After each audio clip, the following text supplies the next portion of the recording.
Hi, it's me, the guy. Uh, so, yes, I am Joe Schmo, and not a rabbi, Yosef. Just to clarify, for those of you who may have caught my short clip on keeping Grizz up all night. So, I'm still catching up. First, thank you, Grizz, for taking my encouragement. It was great. Because I had that model view in my head, and I was like, I kind of thought like, I wonder what that model would say. But then I was like, well, why do I have to think about what model Grizz would say? I could ask the real Grizz, and guess what? It's good I do, because that way I check in and everything checks out. And of course, you always say things that I don't expect. Because my modeling is actually you're one of the harder people to model. So yeah, that was great. And now we have a dialogos going. I know it's not in person or whatever, but I'm thinking thoughts that I couldn't have thought without you, and without John Vervaeke. I am behind, and I do want to catch up more. And I'm like, torn, should I make this? Should I talk? But okay. So now I've watched the first 4 speakers. All 4 speakers have now talked. I've watched the individual ones, and I watched the first panel, and just started the second one. But I decided, no, I wanted to talk, to kind of cogitate about about what I saw already before I go on. And especially, honestly, all 4 talks were phenomenal. I was like, Paul had his talk. I said, "Oh, this is great." And then he was like, "Okay, we'll wait till you see the other ones." And then I was like, Pageau's talk. Wow, this is like one of his best talks, which is interesting to actually hear some people. There's a split, I guess, depending on where your background is, and like the people who really loved it versus people who are like, okay. It was kind of like old hat for them, I guess. I don't know. And then like John Van Donk's talk was fascinating. I mean, I feel like I've never had a good mental model of him, and that's beginning to clarify more and more. Interesting, very interesting life story. Yeah, and then Vervaeke's talk is just like, yeah, all 4 are great. Vervaeke's the one that's on my mind right now, though. So it's the freshest. So that's going to kind of be the top, but hopefully I'll hit some of the other ones too. I was thinking, right, so Vervaeke's talk is fascinating, right, because this really starts. I was so glad that he went less jargon. He still had a little bit, but it was less. You didn't need to know his jargon in order to understand that talk or follow it, which is he needs more material like that, kind of introductory to his stuff. And it was also different than his normal things, right? It was a slightly different focus, and that that added, right, that allowed for a slightly different perspective. It added some noise that allowed other things to crystallize, right? You have to have a little bit of kind of dirt in the broth to have crystallization start, right? You have to have things to seed the crystals. So that's exactly what I felt did really well. It was just beautiful. I don't know. Look.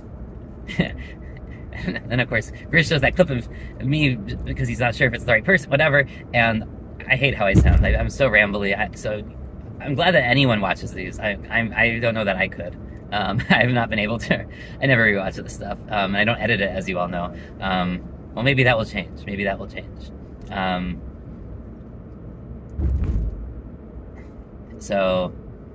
But I need time for such things.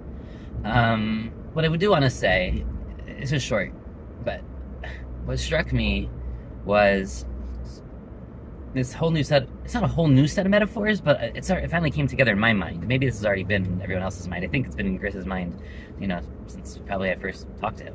But long before, right? You have the campfire, and the campfire gets replaced and updated in many ways over different technologies and time, right? So you have.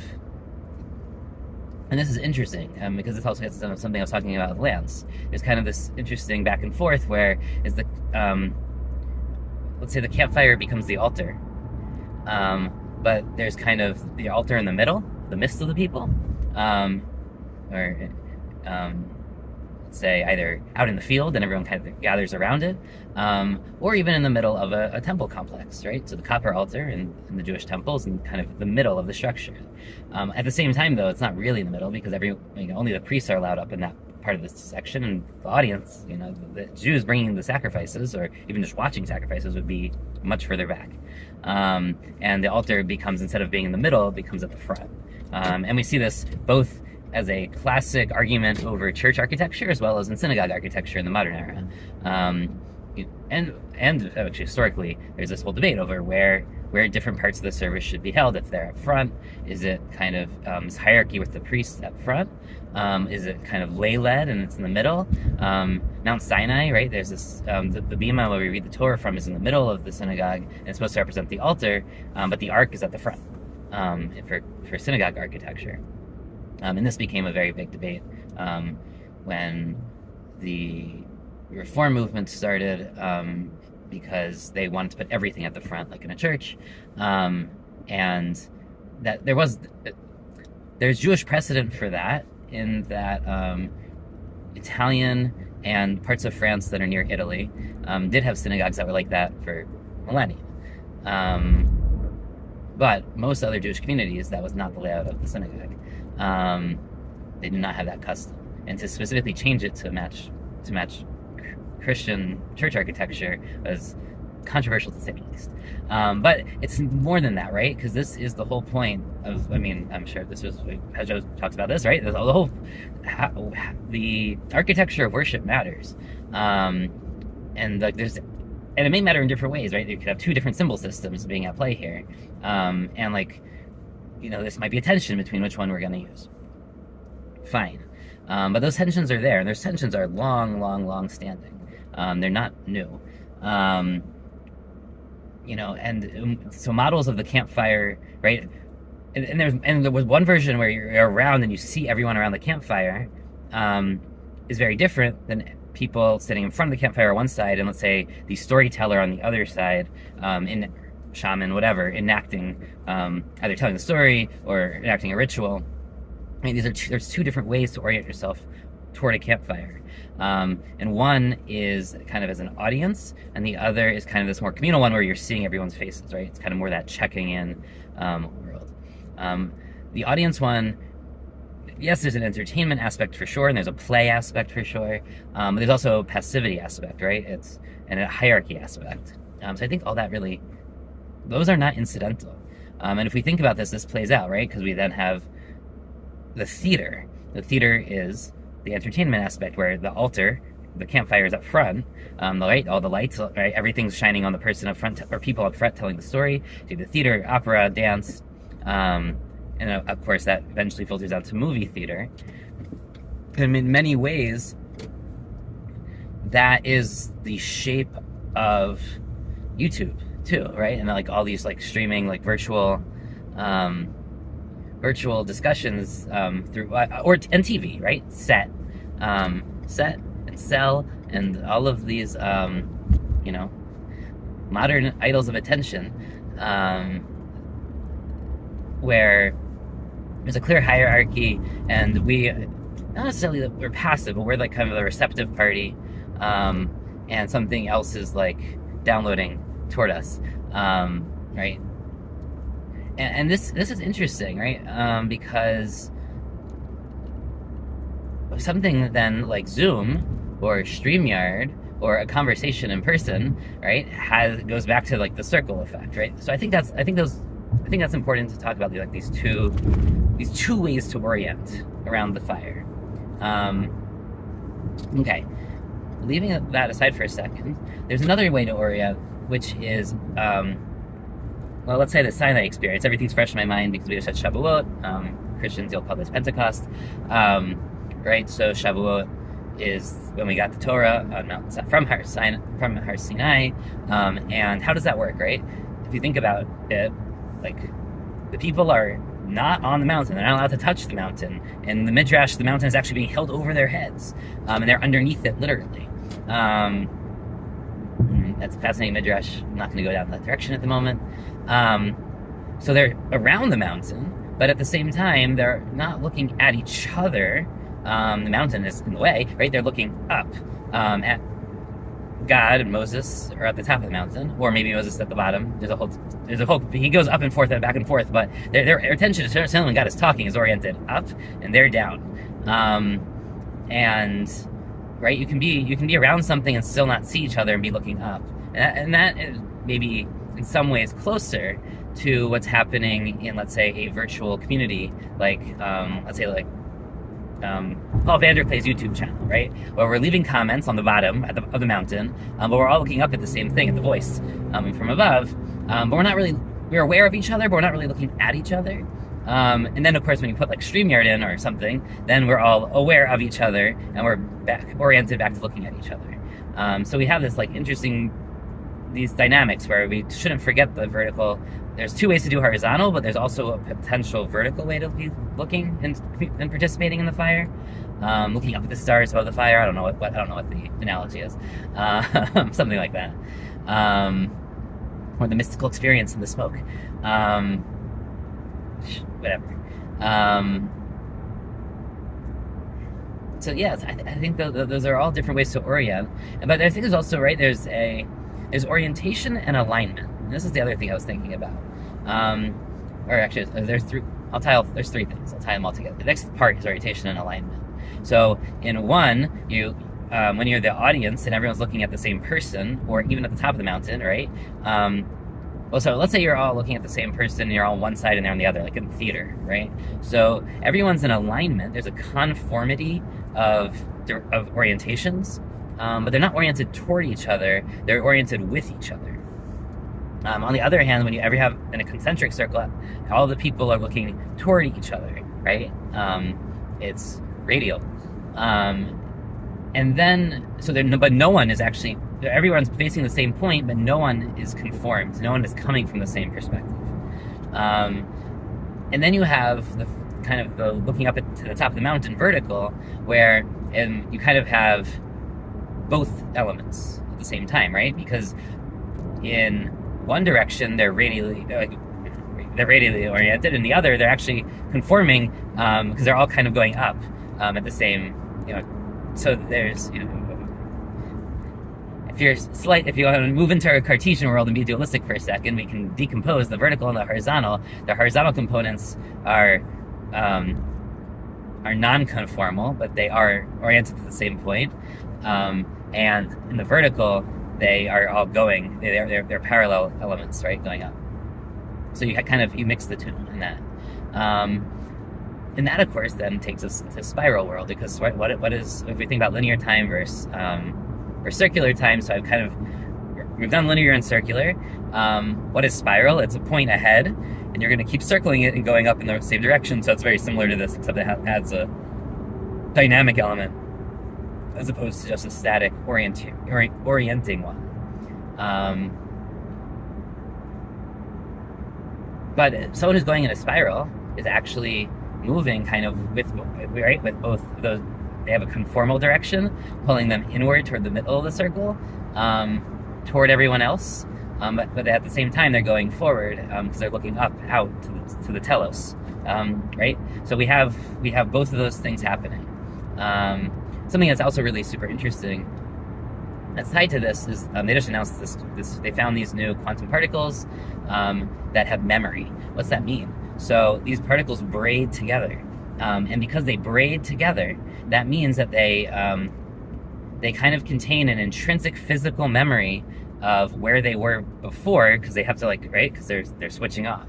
So there's something interesting that about time and memory. So it's not only that there's a telos going forward, but in this kind of spiraling, braiding shape as we go up the mountain, we only know how to continue in the right direction because we know where we're coming from in the previous direction, right? So this is home, both, right? We have an apocalyptic, or not, that's the wrong word, an eschatological home, and an Edenic home, right? We kind of have the beginning and the end. They're not in the same place. They're on the same line, though. And you can't stay in one place in all this, right? So this is the other thing, right? Is too many things. Vervaeke. when we talk about these things, right? So what did I do? I moved into like this, okay, you can decompose these vectors, dualistic, Cartesian, excellent. That's the whole thing. That's what Descartes gave us. He gave us this ability to hold a map. Not just him, lots of people gave us ways to map. We have all these maps, and they're psychotechnologies. They allow us to not have experienced the space, but know the space, in a way, right? But this is a way that we are no longer, it's no longer part of us. We don't have a mental model in our brain. We can take it out of us. We automate it. We put it right, and Grizz was talking about this too, right? We can extend ourselves by putting the map outside of us. So these are our things, right? So cultural grammars and right, education, right, and especially the propositional education, right, where we can communicate maps that other people have already explored for the sake of others. So because no one can explore everything, even within a limited world, no one can explore everything. You can't have every possible relationship. You can't have known every single person at the same level and the same depth. So we make maps to things that we think are important, and kind of culturally, those maps, let's say each of us makes a map, and we borrow other people's maps and we update them to things that we found personally important, and we keep trying to update our maps and cross-compare them. And sometimes, often, right, we get lost in the weeds and we just get, we think everything's about the maps, and we forget that the map is for our own sake. And we become disembodied from the world that the map is actually making. And we treat the world as if it's for the map's sake, i.e. scientism, and no longer for our sake, right? We've removed ourselves, while at the same time using these technologies to essentially create shortcuts to knowledge that we, right? So it's fascinating, right? And Vervaeke's been on this for a long time in a way, that we remove ourselves from, right? This is how we BS ourselves, and this is parasitic processing, and this gets into all of those things where the same mechanisms that allow us to do all these amazing stuff also have their built-in faults that we need to be aware of. And so, right? So the problem of a map making is that you get confused about, is the map, does the world exist for my sake or the map's sake? Or neither of our sakes, but like, do we even see ourselves fitted into the world anymore when that happens? And so this is important. What does this have to do with orientation? Well, it's interesting, right? When you have a map, everyone just like stares at the map, right? It's the passive thing that it's the entertainment, the passive thing on the other side of the fire, and everyone's conforming and looking at the map. They're all aligned in the same direction, but they're no longer looking at each other. And that's exactly what's going on. Now, you can have like a whole debate about which way to go on the map, and that's kind of brings you to a more, I'd say, top of the mountain kind of debate where you're aware of each other, but the map is kind of the guide. If you don't get it, like, I think that's probably the ideal, but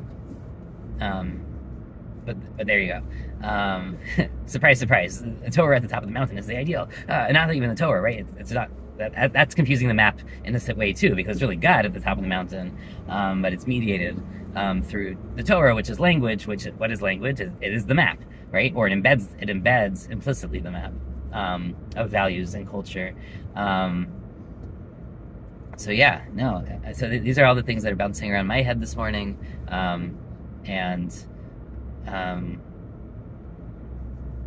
it's just fascinating to me to think about. I don't think any of these things are bad or wrong, right? It's an awareness of how things work, and as we're designing new technologies, we might want to pay attention to how we orient our attention and how we align our attention. Because there's going to be a balance between those two things, and we're going to want that meta-optimal grip on like how to do those things, and part of that is also like designing our world, because we live in a designed world for the most part, to conform to that grip. to afford us, right? To afford us the best ways to go between gripping too tightly and gripping and letting go, and with this, like, right, you have to hold things loosely. Everything has to be held loosely. And part of that's Pageau's talk, holding the idea of home loosely. We're not trying to go back to Eden. You can't stay in Eden. Eden wasn't perfect. If it was perfect, we wouldn't have shattered.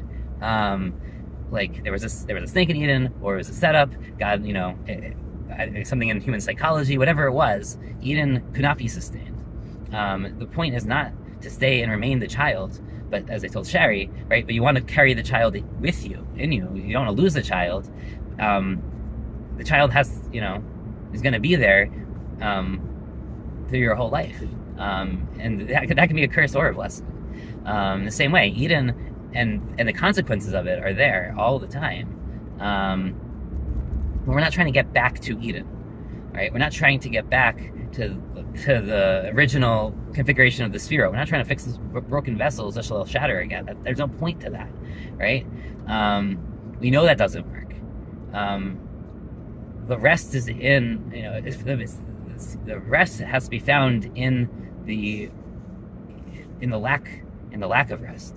To see the abundance in the scarcity, to see to become comfortable, and that doesn't mean you can't taste rest. We have the Sabbath. We have certain, everyone has certain rituals, prayers, whatever it is, hopefully, where they can find a taste of the world to come, of rest, of the infinite Sabbath, of whatever. But you can't stay there. We still have 6 days of work to do to build the temple, right? 6 days of labor that the rest is there for the sake of the labor, and the labor is there for the sake of the rest. They can't live without each other. They both fill each other, right? Yes, holy in Hebrew, kadesh means to separate, but halal is emptiness, right? Halal is to make a space for.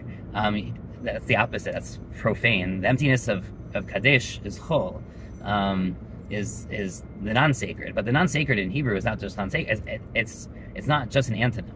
It's really an emptiness that is made to fill then with the sacred, to find the sacred, the tata, under the mountain, not to necessarily raise it up, because it turns out that the word of God can be found under the mountain just as much as at the top of the mountain. It's just a little, it's a different experience. And sometimes we need a Moses to kind of bring that to us and show that the top of the mountain and the bottom of the mountain, he can go back and forth because God is at both.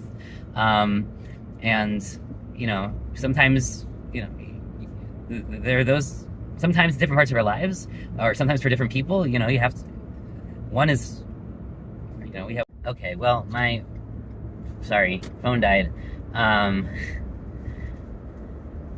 So then I went back to watching a little bit of the second panel talk.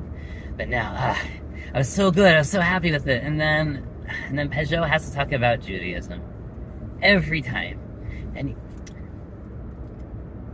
okay, there's a new map that starts getting incorporated with Christianity into Judaism, especially from the Book of Revelation. And he's arguing, okay, well, churches are going to change from being like the temple oriented from east to west. They're going to switch from west to east. They're going to start facing the sun, and we're going to start burying, and we're also going to have burying people by the church, like because we can't stop people. Well, both of those are very, very pagan, and both of those are purposefully rejected by the Bible as Tanakh. Not just Tanakh, Torah, as pagan. And right, there's literally a line in Nehemiah or Joshua.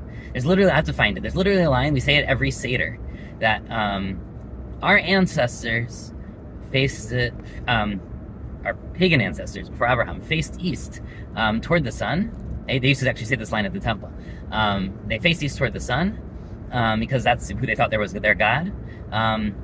But we don't do that. We don't face, we don't face any object in creation. We face the ark, wherever the ark is, right? I mean, even, yes, the temple has a physical orientation in one way, but obviously when the tabernacle is moving through the desert, and also when like when Jews live in other parts of the world or even around Israel, not in the temple, we always face Jerusalem. Jerusalem is the center. It's the it's the concentric center. We're all facing each other by facing Jerusalem, because Jerusalem is right by facing the temple and the ark. Jerusalem is the city that Chubar la Yachdav, that is the center, the focal point that binds everyone together, which is not necessarily that different from the Lamb in Revelation, but we very much on purpose don't face the sun. I mean, interestingly enough, okay, so I live in America. For me to face Israel, I have to face east. So I do face sunrise. But it's not that I'm facing the sun. It just happens to be this is where I live in the world. And, you know, when I was in Australia or I'm in Hawaii or whatever it is, right, you have to look at your map. It's just like Muslims with Mecca, right? You have to figure out where you're going to face. We face a central point. We don't all face the same direction. Christianity, especially Eastern Christianity, which is very hierarchical, and the priest is at the front doing the service, it's not so surprising that they would settle on this other version, which is more conformal. Everyone's facing the same direction and not each other. And I'm sure there's more complicated to that, because of course there's a question of in the actual church where the pews and all those things. I don't know how Eastern Orthodox churches are set up. I'm much more familiar, but even then, not so familiar with Western ones, which I think everyone faces the front, but they don't necessarily care which way they're facing. Whereas every synagogue, in theory, the ark faces toward Jerusalem. But the temples, right? But the reason that this wasn't in Christianity in the first place, and it took time, and they eventually reverted. They go back to the pagan customs, not because it's in the Bible, but because they are trying to mediate for pagans who are not used to the Bible, who are sort of mapping into the Bible, but they're more syncretic, and they're bringing in all these other non-biblical theological ideas that are shaping things. And this is when I bristle about like Greek influence in the Bible and whatever, you can say fine, and yes, there's lots of similarities. Greeks are part of the ancient Near Eastern culture. There's cross-pollination, where they're getting ideas that are also, impacting Judaism to various degrees, or even maybe directly exchanging ideas with each other, though I'm a little more skeptical about some of those theories, at least till a much later period. But this is, but it's really hard for me to ignore that the Eastern Church, all the churches, but especially the Eastern Church,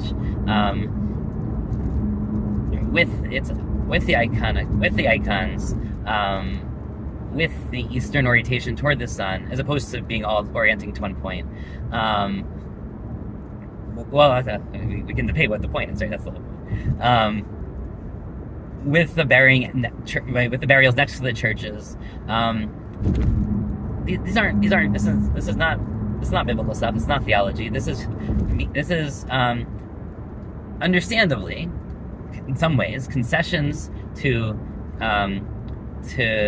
different cultural psyches. I can't say it's universal, right? I mean, Vervaeke, this is part of the problem, right? His theory about okay, well, burials are homes, but of course, science is trying to find like the biggest patterns they can possibly and say that's that. The thing is, right, that doesn't really work for religion. Religion is based on events and miracles and single things that would never, like the smallest nation. So of course, like the Jews are not going to be our cultural grammar. It's not going to be the world's cultural grammar. It's not right. So like we're a blip statistically. As the joke goes, the entire Jewish population is less than the error on the Chinese census. So like, yeah, just so there. If you're going to have a worldwide religion, that there is a pressure that you have to basically create something syncretic that meets the people where they are. That's a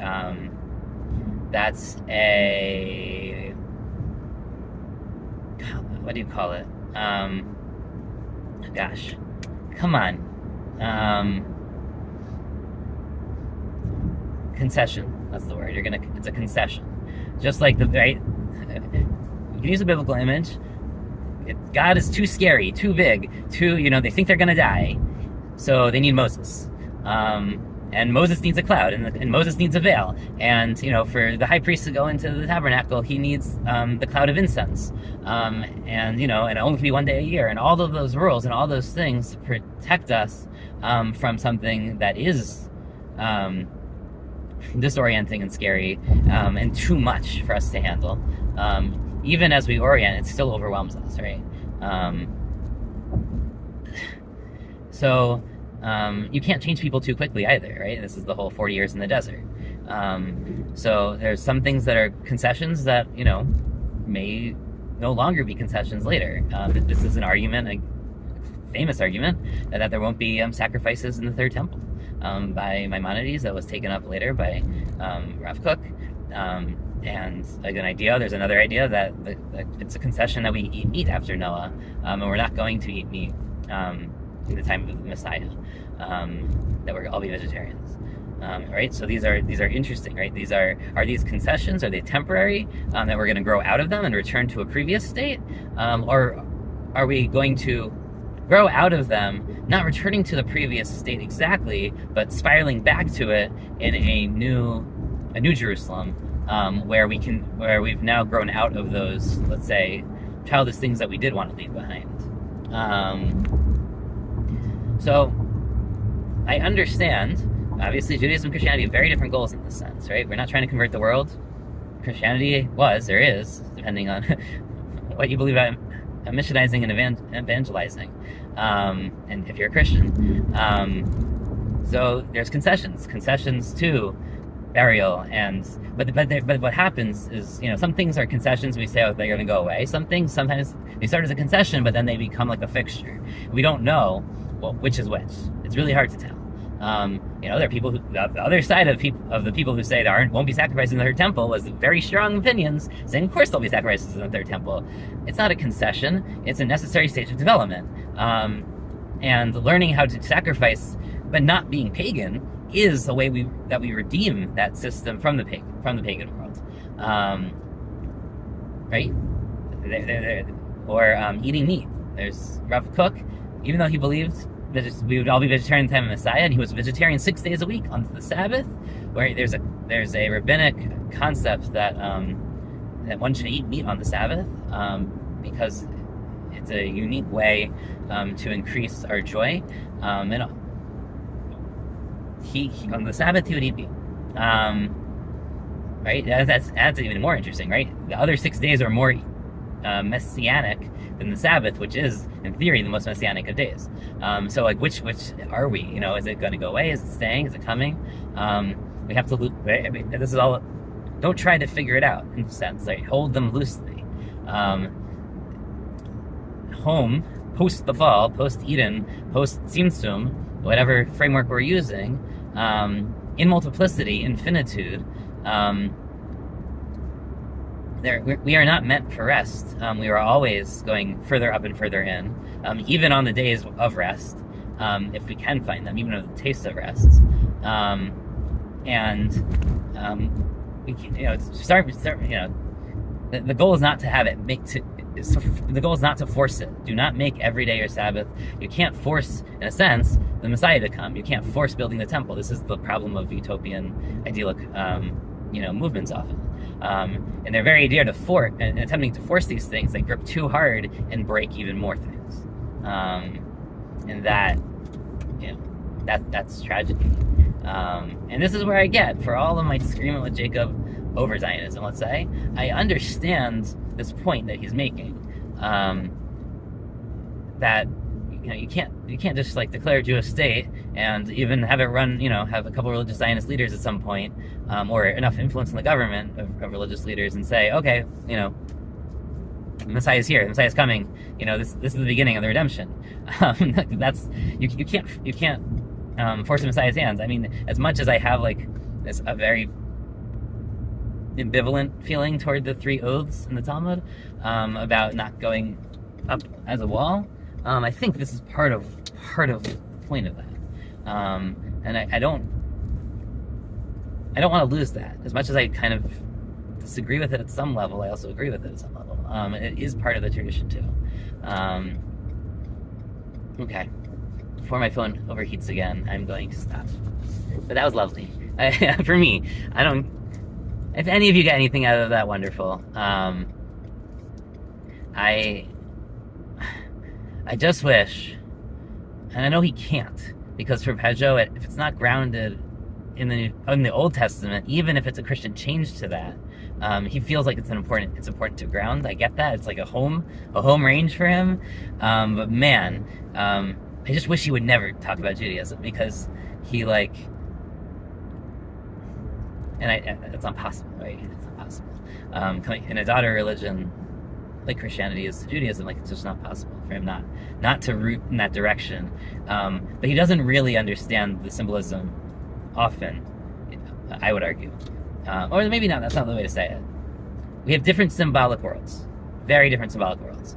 My symbolic world does not include Christianity, and therefore Christology, which Christology is saying, oh, you see that Jewish map? Well, they were like missing all this stuff. Oh, and they got all these things wrong. It turns out, you just, turn the map over and embed it in this much larger map, and, cross off these things. These are the things that aren't important anymore, but these are the things that are important. But of course, when he's doing that, he's doing that completely unaware of the oral Torah and the cultural, cognitive, grammar system that the written Torah is within, and was within even in Jesus' day. You can debate me how old the oral Torah is and all that stuff, but it's pretty clear that Jesus is directly responding to both Sadducean and Pharisaic and Essene claims of kind of how one is supposed to enact this book, right? This book has a lot of ideas, and a lot of people had different ways of how to live it out. The rabbinic claim is that they have the traditional way this has been lived out the longest for centuries and centuries and centuries, certainly interacting with the Greeks and the Babylonians and the Persians, and that this is the living tradition, and that's why you can't literally read the book and remove the prophets and the writings like the Sadducees or the Samaritans did.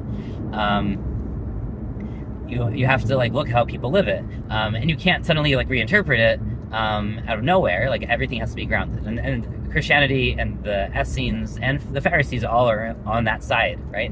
They all come from the Pharisaic, or the rabbis. The rabbis, the Essenes, and the Christians all coming from their Pharisaic side of this debate, saying you have to come out of where it's lived. But obviously, the apocalypticism and things like that really change, and the Christology and all those things change how Christianity reads the map in a big fundamental way. They revolutionized the map, and it's I would argue, an obvious clean break in many ways, even as they point to some of the same landmarks. And the rabbis, it's not that nothing changes, especially the destruction of the temple.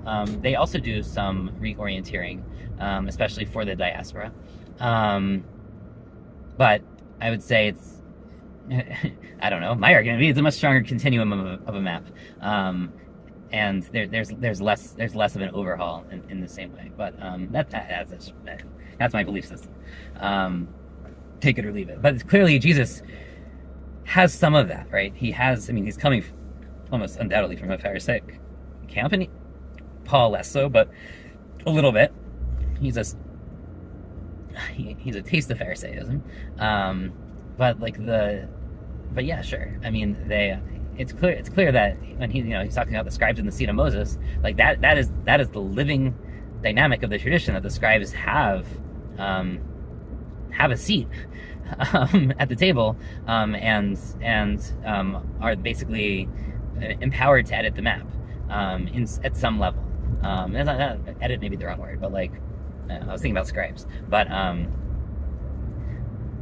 the map is in their hands. And at the same time, right, if you look at rabbinic literature, there's a massive debate about how to best maintain this map, how authority should work, what the kind of rules are for who should have power to bind and loose on earth as in heaven, right, all those things are live things that are being worked out, especially with the destruction of the temple, but even before that, whether it should be the priests or it should be sages who study this stuff in depth and have